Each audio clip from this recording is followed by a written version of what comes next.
یہ خبر ہے کراچی کے علاقے گلشن اقبال میں نیپا کے قریب بچے کے گٹر میں گر کر جاں بحق ہونے کے حوالے سے کے ایم سی نے تحقیقاتی رپورٹ سیکریٹری بلدیات کو ارسال کر دی ہے۔ رپورٹ کے مطابق حادثے کی وجہ بی آر ٹی تعمیرات تھیں۔ ریڈ لائن منصوبے میں ایک جگہ مین ہول کھلا رہنے کی وجہ سے سانحہ پیش آیا ہے۔ کے ایم سی نے نیپا حادثے کا ذمہ دار بی آر ٹی کو قرار دے دیا ہے۔ کے ایم سی کی تحقیقاتی رپورٹ سیکریٹری بلدیات کو ارسال کر دی گئی ہے۔ رپورٹ میں کہا گیا ہے کہ ریڈ لائن منصوبے میں مین ہول کھلا رہنے سے حادثہ پیش آیا۔ کراچی کے علاقے گلشن اقبال میں نیپا کے قریب بچے کے گٹر میں گر کر جاں بحق ہونے کے حوالے سے کے ایم سی نے تحقیقاتی رپورٹ سیکریٹری بلدیات کو ارسال کر دی ہے۔ رپورٹ کے مطابق حادثے کی وجہ بی آر ٹی تعمیرات تھیں۔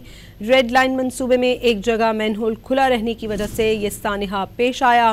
کے ایم سی کی تحقیقاتی رپورٹ سیکریٹری بلدیات کو ارسال کر دی گئی ہے۔ کے ایم سی نے نیپا حادثے کا ذمہ دار بی آر ٹی کو قرار دے دیا۔